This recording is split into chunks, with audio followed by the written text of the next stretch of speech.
Sorry for getting this out a little late, had a busy weekend.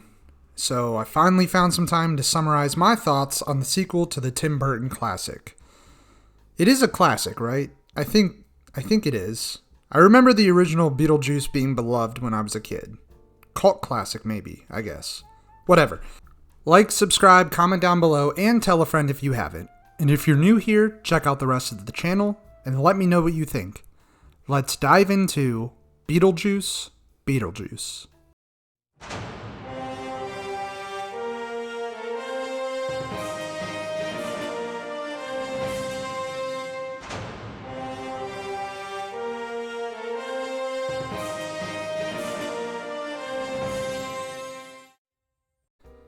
Full disclosure, I'm not a Tim Burton guy. He's definitely an acquired taste in the film world, and that's just not a taste that I really have. And I've seen a lot, if not most, of his work.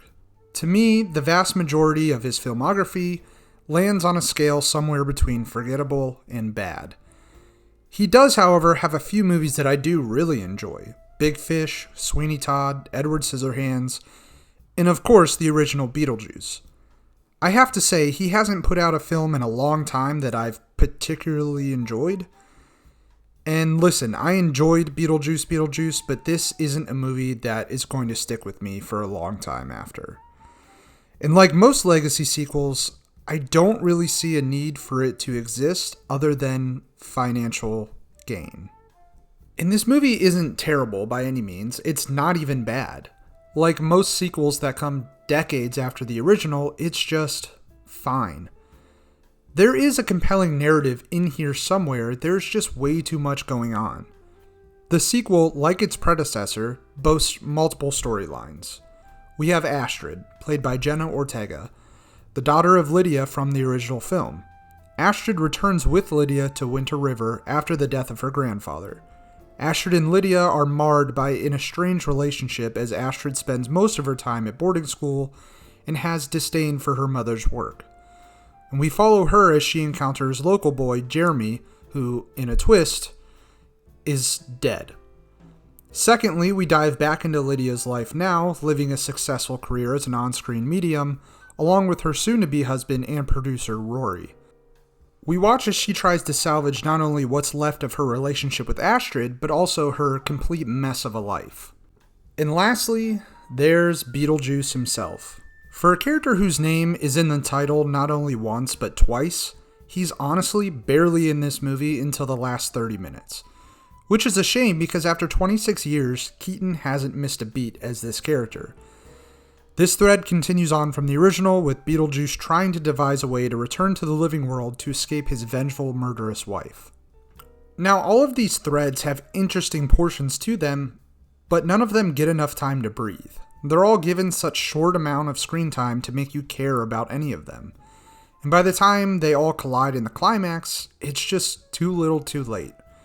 In the end, when everything is resolved, what we just saw just all feels kind of random. It's just sort of a mess. And none of these storylines do anything really new that adds to the original in any profound or compelling way. Now, the cast is great. As I already mentioned, Keaton is back, and he's as goofy, gross, and hilarious as always. Catherine O'Hara and Winona Ryder also return from the original. They're both great in this movie. O'Hara gets her own little subplot, which is humorous in itself, how she ends up in the afterlife, but again, doesn't get enough time. Charles returns in a clever and funny way since they couldn't bring Jeffrey Jones back for obvious reasons, so for those who don't know, he's a pedophile. I heard some people were sad that Gina Davis didn't return, but honestly, since you can't really bring back Alec Baldwin at this point, I think it was the right move. Plus, there wasn't really an organic way in this narrative for those characters to return anyway, so it made sense to me. The new cast is fantastic as well. We get Willem Dafoe, Justin Theroux, Monica Bellucci, and newcomer Arthur Conti as a cavalcade of charismatic side characters. They're all great, especially Conti. This is the first time I've really seen his work, and he's fantastic as Astrid's love interest / twist villain. The set designs, costumes, and effects are all incredible, probably better than the original, I think. Burton returned to his roots with a lot of practical effects, which was great to see because, if we're all being honest, the CGI work in those Alice in Wonderland movies was a nightmare to look at. So I was happy to see that. Everything is so vibrant and colorful, even when dealing with the dead. The soundtrack, like the original, is also great. The climax is bolstered by a fun dance number, Dream Sequence, which is one of the more enjoyable scenes in this film, even if its punctuation is on top of sort of a mediocre narrative. I think for most people who watch this, if you're a fan of the original, then you'll probably find enjoyment in this. It's a mess of a film in my opinion, and I don't think you'll come out contemplating the themes or messages for days on end afterward, but you'll have a good time. I just wish the writers would have done a few more pass-throughs on the script because as it stands, it's a jumbled up, unfocused plot with not enough time dedicated to any single one.